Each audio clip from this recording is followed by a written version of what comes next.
So thank you so much for inviting me today. I'm really, really thrilled to be with you. And I wish I could understand Serbian so that I could have followed the opening speech. So as it was said, my name is Marjorie Chopinaud. I'm obviously from France. I'm a patent examiner and I'm a mechanical engineer. I've been working, yeah, it's better. I see everyone, great. Hi, everyone. So I've been working at the European Patent Office for 20 years already. I'm a patent examiner and I'm also a team manager. I'm having a team of 14 people and I'm working in the field of filters and membrane. And I'm also working part of my time for the European Inventor Award. I'm sure some of you are already familiar with this very important award about technology and innovation once per year. In the this year it will be in Valencia. I will come back to that. So before I start with my presentation, I know that your country saw a lot of very famous inventors, starting of course from Nikola Tesla, who is really the father of electricity, going through Milutin Milankovic, who did a lot of advances in terms of climate change, or also Mihailov Pupin, who did a lot of advances in telephonic technology. But I also know that you have a very famous Serbian inventor who also did significant advances in terms of science. And one of them is, of course, Gordana Vunjat, which I had the chance to meet and to also make a lecture at a university. So before I'd like to share my screen, and what am I going to talk about today? It's how the EPO is promoting women in science. So first of all, I'd like to make a very short, I promise it's going to be very short introduction of the patent system and of us, European Patent Office, and what we do to promote women, because we have been noticing that unfortunately women in science are underrepresented still. So we are trying to do our best to change this trend. Okay, so now I will share my screen. I hope the technique will follow. Okay, let's see. Okay, so I promise you I will keep it short, but I just shortly wanted to introduce you the patent system, and then I'll give you some basic important things that you need to know about patentability and IP rights. Then about us, I'm sure you are all familiar, or maybe not, so it will be interesting for you, I hope. Then I'll speak about the granting and publishing patents, and then about awareness raising event that we've been organizing in order to promote women in science. Okay, so the patent system. What is a patent? A patent is here to protect a technical invention. Okay, so that's very important. We protect technical invention. We do not protect, we are not dealing with copyright, with trademark. We protect everything which has to do with technique. And what is a patent? A patent gives owners the right to prevent third parties from making, using, or exploiting an invention. So it's a negative right, okay? So it gives you the exclusivity to make and use your invention. A right is normally valid for 20 years. Yes, it's the case. Normally in some fields, it's up to 25 years. And I don't know if you can guess in which field, I don't know if you have microphone or maybe in the chat, in which field a valid can be valid up to 25 years. So I'll give you the answer because it's too much for me to check in the chat. In the field of pharmacy, because in the field of pharmacy, it costs so much money to test a new medicament. You know, you have the phase 1, 2, 3. So it takes time, a lot of money. So in order that the patent proprietor gets the money back, we allow a protection up to 25 years, but normally it's 20 years. Okay, so what is a patent? It's simple. It's a contract. It's a contract between the patent proprietor and the society. So the patent proprietor agrees to reveal his invention to the public completely. You know, he has to describe it very, very precisely. And in exchange, we confer him the exclusivity. for 20 years or for 25 years. So here it's a win-win situation. It benefits the public because by making the detailed description of an invention to everyone will, the whole society will benefit from this new knowledge. And it will, of course, benefit the owner because it will prevent third parties from exploiting and selling its invention for 20 years. So it's really a win-win situation. Every patent application is made public to the public 18 months after filing.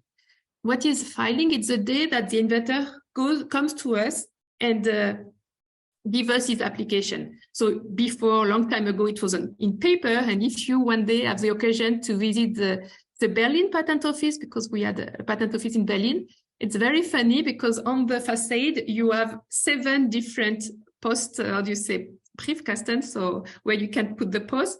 And when it's written Monday, Tuesday, Thursday, Wednesday, Thursday, and every day, every Monday, only one was open, and the patent proprietor could give his patent application. So that's a very important date. This filing date, it's the day where the patent, the inventor who has the idea is giving us the documents, and we can start working on these documents. Okay, so what are the bases of patentability? There are 3 main, I make it very simple, but there are really 3 main criteria that have to be met when we decide to give a patent or not. The first one is that it has to be new. So it has to be the first time that it has been invented, so new. It has to involve an inventive step. So it means that it has to solve a technical problem. Okay. And the second, it has to be industrially applicable. So one should be able to found a company based on this idea. Okay. And you can protect either a product, you can patent a process, so a method with different steps. Okay. For instance, a method of manufacturing a certain product, you with a special material, special steps, special temperature, whatever. And so you can patent a product, a process, an apparatus, or the use of an apparatus to do something. Okay, so very, very important. These 3 criteria: novelty, inventive step, and industrial activity, applicability. So next step. There are things that we cannot, by law, protect and patent. The first one being plants or animal varieties, or essentially biological processes for the production of plants. You know, all this cloning stuff like that, we rather not patent because there is also a problem with ethics. The invention whose commercial exploitation would be contraire to the ordre public, for instance, so processes for cloning human beings. Also, these bombs, I don't know the name, but you know, a bomb, you step on it and it completely, it explodes. So these bombs we will not patent. And the last one is the method of treatment of the human or animal body by surgery or by therapy. And why don't we protect that? And that's funny, or makes sense actually. Imagine you arrive at the hospital and with your grandmother, she's dying, and the doctor look at your grandmother, show what she has. He said, I know what she has. I know how to treat her to save her life, but I can't because this method has been patented by someone else. So it goes a bit also, it's a little bit like the first point, against morality and ethics. And that's why in Europe, we do not patent method for treatment human or animal body by surgery or therapy. We protect method of working on a dead body, by instance, that yes, because the body is already dead, so nothing worse can happen to him. Yes, so that's a bit our exceptions. And I wanted to say something else. No. Okay. Anyway, so just wanted to speak about, I spoke about patent, but there are also IP rights. So when you have an invention, you can protect it through a patent, but you have other possibility to protect it. So the first one, yes, patents for new invention and everything which is technique. And that's our job at the European Patent Office. We work only on patents. You can also protect your creation by a copyright, for instance, a book, by a trademark, for instance, the way it's written, so Google, for instance, registered designs, so this kind of ball can be also registered. These 3 points, the copyrights, trademark, registered designs are dealt with in Alicante. There is in the EPO, there is a special institution for dealing with that. And you have another possibility to protect your invention, it's the trade secret. You just simply keep it secret. And I always like to share this fun story about the Coca-Cola. I don't know if you know, but the recipe is a trade secret. So no one is supposed to know the recipe. Apparently, the recipe is written on a sheet of paper, which is in a safe in Atlanta. Only 2 persons have the code for this safe, and they don't know each other. They are not allowed to travel together in case the plane would crash, and no one else could have the access to this safe. To be honest, I think this is more a marketing thing, because nowadays we have apparatus which could help us to find out the recipe. Like chromatography, you put a drop of Coca-Cola on a stick and you put in a machine, and the machine will tell you exactly the composition.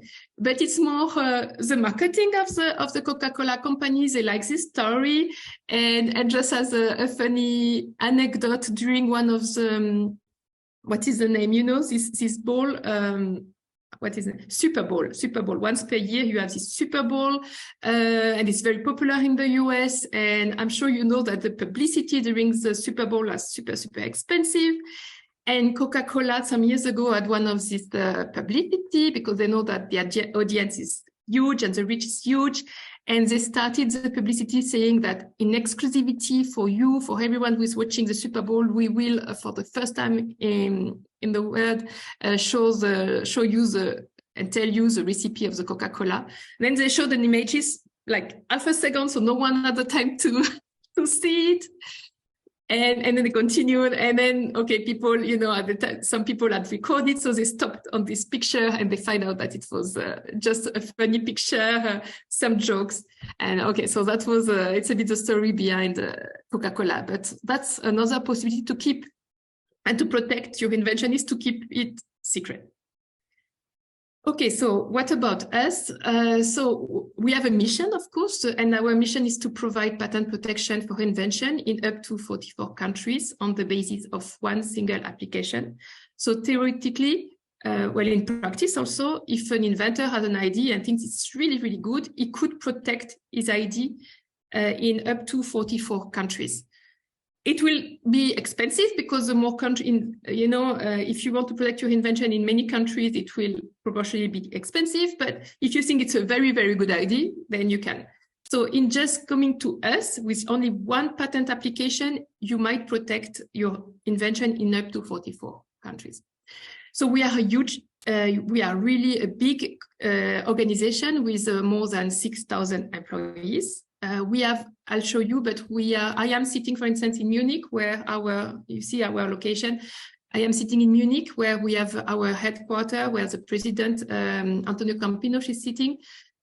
We have also huge premises in The Hague, in Holland. We have a small one in Berlin, a small one in Vienna, and a very, very small one in Brussels with only 4 people. And they are doing the liaison with the Commission. Among the 6,200 people, we are 4,000 highly qualified patent examiners working in all fields of technology. That's quite impressive. It's difficult to find these people, because each of us has to speak the 3 official languages, which are French, German, and English, because we are expecting to work in all these languages. So believe me, it's difficult to find. For instance, if someone from Serbia is sending his application, he or she has to speak another 3 languages. So it's complicated to find good people. We are the second largest intergovernmental institution in Europe. And what I really like to say is that we are self-financing. Okay, so we don't get money from anyone. We get our money from the fees. that the patent are bringing us. So we are really self-financing. Okay, so I'll continue. If there are any questions, please interrupt. I can see you in this. So our history, I won't be very long, but we have been founded in 1973 and during the diplomatic conference in Munich. And at the beginning, only 16 countries were at the origin, and then it's extending. Now we are counting, as I said, 39 states and 6 additional validation states, so it makes 44. And this year it's a big year for the European Patent Office because we are celebrating our 50 years.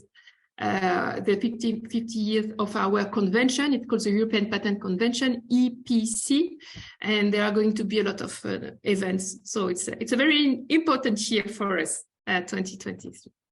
Okay, so that's a bit the country. If you can notice that there are countries, for instance, Switzerland or the UK, who are part of our organization, although they are not part of the European Commission. For instance, UK after the Brexit still stayed. And so we have 39 countries. The very last one who joined us was Montenegro. It joined us at the beginning of this year. And we have some extension states and validation states. To make it easy for you to understand, there are states which are recognizing our work. So if we do a search about, so someone has an ID, send his ID, we do a search and we say, we think it's novel and inventive, then these countries will say, okay, we recognize the work of the EPO and they will take it for granted. Okay, so these are our headquarters. As you can see, we have a brand new building in The Hague, the one on top, by Jean Nouvel, a French architect. We are really proud of it. Old building in Berlin, super traditional with this, letter boxes, and the headquarters in Munich, right? Yes, so here is the details. When I said that there were only 64% of patent examiners, you may be wondering what are all the rest doing. We have lawyers, we have human resources, we have building services, we have relation with you, for instance, we have colleagues who are dealing with relation with the national patent offices.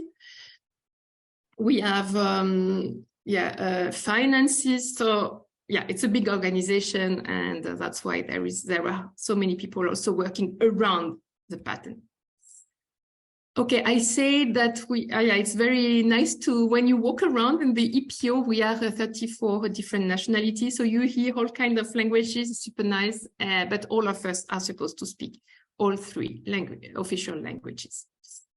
Women at the EPO, we are growing each year a bit more, but as you can see, we are still not majority, only in Brussels, but in Brussels, there are only 4 people, so 3 of them are women, but it's not really showing in Vienna as well, but in Munich and in Berlin, we are still minority, especially in some fields, like my field, mechanical engineering, we are really not many women.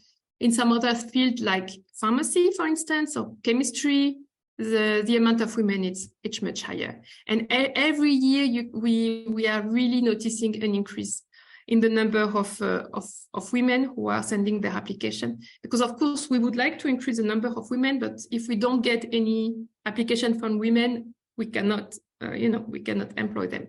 But we are slowly but surely seeing an improvement. So granting, here also, I don't want to be very long, but it's always interesting for you to know which different routes you can have to grant a patent. So imagine you're an inventor and you have different way to go. The first one is to come to us. So the European route is to come to the European Patent Office and to file for a European application. This is called the first filing. You have another way. It would be to go to the national route. So imagine a Serbian inventor would first go to the Serbian Patent Office, and he would have 1 year to decide, and then after that, he could come to the European Patent Office. why many people are deciding to do that? Because it's cheaper. It's cheaper to go first to a national route. Some country, I don't know how it is with Serbia, but for instance, from my country, France, I know that the government is really encouraging innovation and creativity. So there are a lot of grants and support for inventors. And so many people like to first start with national route and then come to the international route, to the European route. And there is also the international route, but it's a bit misleading. There is no international patent. That does not exist. What exists is the WIPO, so it's an organism in Geneva, and the inventor, so the applicant, can send his application there, and we will do a search for him or for her. And we'll say, okay, this is new, this is not new, blah, blah. But after that, he will have to decide in which country he wants to go. Okay, so we will give him an orientation, an idea of if he has good chances to get something, but he's not going to have a patent valid for the whole world. That does not exist, unfortunately. Okay, so the basic steps, I think I was saying a little bit the names already, and the filing. It's, I told you, the day where the inventor comes and sends us his invention or his ID. So nowadays, of course, it's done electronically. Before it was on paper. But okay, this is a very important date. This is called the filing date. Then we will receive, the patent examiner will receive this application. We will read it. I don't know if you know, but a patent application has always usually three big parts. The first one is the description, where the whole idea is explained in big details. Then you have drawings very often to help us to understand. I'm very happy when there are drawings. I'm less happy when there are not. And the third one is called the claims. It's really the heart of the invention. It's really what the inventor wants to have. Okay. So we do the search. It means that we look in all the prior art. So it might be in patents. It can be in publication, in journals, in whatever, in books. We have a very powerful computer programs to do searches. And then we come into contact with the inventor and we tell him or her, look, I think your idea is not novel because we find this document. Or if he's or she's lucky, we say, we think that it's novel and inventive because we could not find anything. Okay, but very often we find things. We find things. So, okay, so that's the search. Then the examination, imagine it's a ping pong. It's a ping pong communication with the applicant. So for instance, after the search, I have found very good documents, document D1, D2, D3, they are novelty destroying. So I write to the applicant and we start an exchange and I tell him or her, look, if you change a little bit your claims and if you add this in the claim, you can maybe get a patent. So it's a ping pong. Sometimes they want to follow our suggestion. Sometimes they don't want to follow our suggestion. Sometimes they send us very good arguments and we change our mind. Okay, so that's a bit of ping pong. And that's why the whole process lasts some years. Now we try to do it in less than 3 years, but you imagine each time it's four months period between two communications. So the whole process, lasts long. And then if everything goes right and if the 3 criterions are fulfilled, then we give a grant. So we give a patent. Otherwise, we refuse. Okay. Before you ask me the proportion, I would say we grant patents in, I don't want to say anything stupid, but in my field, in 90% of the cases at the end, we give a grant, and in 10% we refuse. Okay, then we have another possibility. Imagine we give a patent and someone else, a competitor, realize that he has exactly the same, he has done the same invention, so he can oppose, okay? And he comes to us and he said, look, I have exactly the same invention. I think the other one should not have gotten it. And we start an opposition. It's like reviewing, we listen to both parts and then we decide, okay? And we have also the appeal committee, the board of appeal. If someone, for instance, an inventor is being refused a patent and he doesn't agree, he can appeal. Okay, so we have the appeal proceeding. Yeah, it's very simplified, but okay, it gives you a good idea or a rough idea of our work every day. Okay, so I think at the very beginning, I told you that 20% of my time I'm working for the European Inventor Award. This is an award which exists since 16 years, once per year, and each time we try to do it in another country from our 39 countries. We have an international jury, so how does it work? Everyone can propose. So you, me, people from the office, people outside working in IP or not. So imagine among the people that you know a good inventor who has a good invention, you can propose. Okay, there is we have several months to propose. If you look on the internet, you write European Patent Office nomination 2024, and you can propose. So this year, just for your information, we received almost 700 proposals. So of course it's a lot. So we need to shortlist it. So we shortlisted to 40 people, and then we have an international jury made of some previous finalists of the European Inventor Award. They meet all together. We have 12 people. They meet in January, and they decide who will be the finalist and the winner of the next edition. And since last year, we have a new prize. So the new category is called the Young Inventor Prize, because we would like to encourage the next generation to invent, to create and to invent. Very often, the young, they are not even aware that they can patent something. So we would really like to encourage them. For this prize, the Young Inventor Prize, the criteria are not the same as the European Inventor Award. They are not that strict. They don't need to have a patent already, because usually these guys, if you look on the picture, the lady in green, she's 25. The one in black, she's also 20-something. So I tell you, the whole process lasts several years. So we do not oblige them to have a patent. But if they have some publication, and that could be enough. Just for you to know, for instance, so this lady in the middle with the green jacket, with the green top and the black jacket, she's an American lady. She developed a method to early diagnose Parkinson's disease. What happened? She watched a movie or an interview of this Michael J. Fox. I think you all know him from this feature. I don't know the name of the movie, but he has Parkinson's since several years. And she realized when he was talking that some mimics and some muscles of his face were how do you say? Well, the muscles were moving, and she said this is not really normal. And she developed a method based on artificial intelligence to diagnose early stage of Parkinson. The lady in the middle, she's from Brazil. So with a black dress, young lady from Brazil, Rafaela de Brave, she developed she developed periodic protection for women made of natural fiber, because in these countries, periodic protection is expensive and not everyone can afford to buy them during their periods. So that's what she developed. Very, very nice lady. It's really a big event, and it can be watched. It's streamed online on LinkedIn, Facebook. So I really encourage you to watch it on the 4th of July. So it's easy to remember. It's the Day of America by chance. It had nothing to do with America. And it's going to be live in Valencia.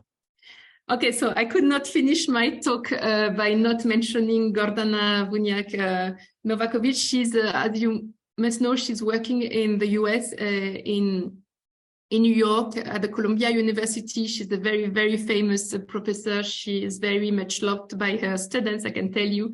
During the COVID, in order to keep her students connected, because everyone was working from home, she started to organize a series of lectures about what she's doing, like tissue engineering, and she invited me to speak about patents. Very nice person. And before I close, I'm almost done. No, I will show you the last slide and then a very nice story picture, and then I promise you I finish. We published a study on women, a very interesting story, a study which shows, unfortunately, that women are underrepresented, but we are working on it, and I will show you how. I really encourage you to see this, to read this study. I will put the link in the chat. Very well done. So the lady on picture, I don't know if you know her, Katalin Kariko, she developed the vaccine against COVID. She's from Hungary. A very interesting story. If you have time, just look at her story because this is quite inspiring. And one of the events that we do to promote girls in STEM is the Girls' Day. If you can see, I'm on the picture. I organized it in The Hague and I organized it in Munich last month and respectively last month and last week. We organize that in order to promote and to inspire young girls. So we invite 100 girls in our premises for 6 hours. You know, we don't have any lab to show. We don't have any chemistry lab or stuff like that, but we can show them what is a patent. We do super nice stuff. We connected with an inventor. We did a quiz. We did funny inventions. And believe me, they really, really liked it. Okay, so before I close, I will try to share. This is not easy. I'm not really very good with techniques. Let me see. I wanted to, well, I don't even know how to stop sharing. Or maybe I just stop here. Can you see me? No. No, I think I will stop my talk here and I will send the link to the video. It was a video of women inventors, but I'm very stressed. Let me see. Maybe I can. Maybe I can. I try again. I try. I hope it will work. Let's go. European Inventor Award has celebrated forward-thinking inventions and the world's brightest minds since 2006. It's a showcase that recognizes the many brilliant women who use innovation to solve some of humanity's biggest challenges. In these past 17 years, the European Inventor Award has shone a spotlight on over 40 women inventors. Pioneers whose work takes us closer to United Nations Sustainable Development Goals. Let's meet just a few of these inspiring women. We can never take good health for granted. Fortunately, many women are at the forefront of medical technology, leading the quest to help us live longer, healthier lives. Climate change is one of the greatest threats of our time. As the planet warms, women innovators are driving solutions for cleaner, greener energy.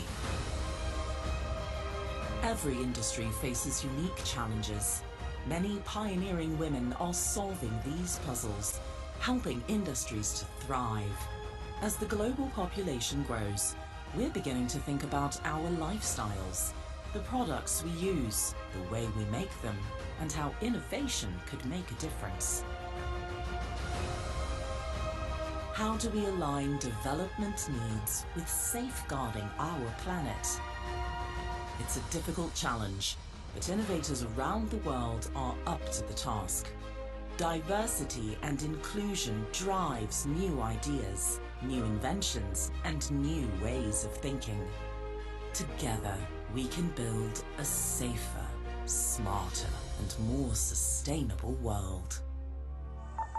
To summarize it, we are not yet at the same level than men in terms of representation in the scientific world, but we are really working hard, and me and my female colleague are trying to inspire the next generation. So I'm very, very sure and certain that in the coming years, the percentage of women in science will increase and hopefully reach the same level as men, because we are as intelligent as them.